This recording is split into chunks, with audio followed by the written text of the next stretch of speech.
గుంటూరు జిల్లాలో వైసీపీ ప్రక్షాళన జరుగుతోందా? జిల్లాలో సరిగ్గా పనిచేయని నేతలను జగన్ పక్కన పెట్టేస్తున్నారా?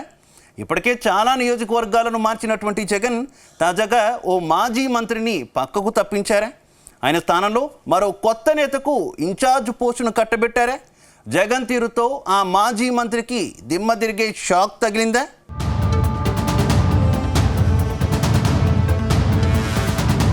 ఆంధ్రప్రదేశ్లో అధికారం కోల్పోయాక పార్టీని పూర్తిగా ప్రక్షాళన చేస్తున్నారు వైఎస్ జగన్. ఇప్పటికే పలు నియోజకవర్గాలకు ఇన్ఛార్జీలను మార్చేసిన జగన్ తాజాగా సత్తెనపల్లి నుంచి అంబటి రాంబాబును ఇన్ఛార్జి పోస్టు నుంచి తప్పించారు. ఆయన స్థానంలో గజ్జల సుధీర్ భార్గవరెడ్డికి ఇన్ఛార్జి బాధ్యతలు అప్పగించినట్టు తెలుస్తోంది. అయితే సత్తెనపల్లి ఇన్ఛార్జి పోస్టు కోసం ఆళ్ల రామకృష్ణారెడ్డి తీవ్రంగా ప్రయత్నించారు. ఆయన్ను కాదని కొత్త నేతకు ఇన్ఛార్జి పోస్టు ఇవ్వటం హాట్ టాపిక్ గా మారింది. గత అసెంబ్లీ ఎన్నికల్లో సత్తెనపల్లి నియోజకవర్గం నుంచి మాజీ మంత్రి అంబటి రాంబాబు పోటీ చేశారు. కానీ ఎన్నికల్లో ఓటమి తర్వాత సత్తెనపల్లి వైపు కనీసం కన్నెత్తి కూడా చూడటం లేదని తెలుస్తోంది. మరోవైపు వైసీపీ అధికారంలో ఉండగా అంబటి రాంబాబు ఆగడాలకు హద్దే లేదని ఆరోపణలు ఉన్నాయి. అంతేకాదు అధికారంలో ఉన్నామనే సోయి లేకుండా రోడ్డు మీద డాన్సులు చేయటం, మహిళలతో అసభ్యంగా ప్రవర్తించడంతో అంబటిపై తీవ్ర స్థాయిలో విమర్శలు వెల్లువెత్తాయి. అప్పట్లో జగన్ అంబటిపై సీరియస్ అయ్యారని సొంత పార్టీ లీడర్లే చెబుతున్నారు. అయితే కొద్ది రోజులుగా అంబటి రాంబాబుపై తీవ్ర అసంతృప్తిలో ఉన్న జగన్ సత్తెనపల్లి ఇన్ఛార్జ్ బాధ్యతల నుంచి అంబటిని తొలగించారని పార్టీ నేతలు చెబుతున్నారు.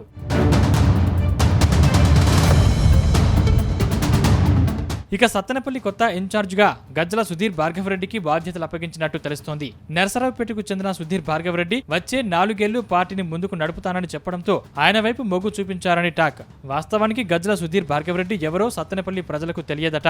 ఆయన నరసరావుపేటలో స్థిరపడ్డారని చెబుతున్నారు. అయితే ఆర్థికంగా స్థితిమంతుడు కావడంతో జగన్ ఆయనకి అవకాశం ఇచ్చారని అంటున్నారు. అంతేకాదు సత్తెనపల్లి నియోజకవర్గంలో వేలు పెట్టవద్దని అంబటి రాంబాబుకు నేరుగా అధినేత జగన్ చెప్పారని అంటున్నారు. అయితే అంబటి రాంబాబు తమ్ముడు అంబటి మురళీకృష్ణకు పొన్నూరు ఇన్ఛార్జ్ పదవి కొనసాగించడం హాట్ టాపిక్ గా మారింది.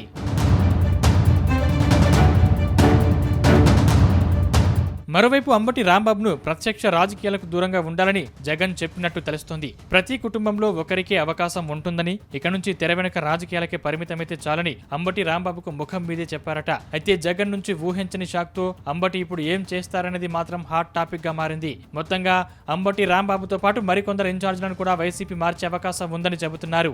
చూడాలి మరి ఇన్ఛార్జ్ పోస్టు నుంచి అంబటిని తప్పించడంతో వైసీపీలో కొనసాగుతారా, లేదంటే ఇంకా ఏదైనా నిర్ణయం తీసుకుంటారనేది త్వరలోనే తేలిపోనుంది.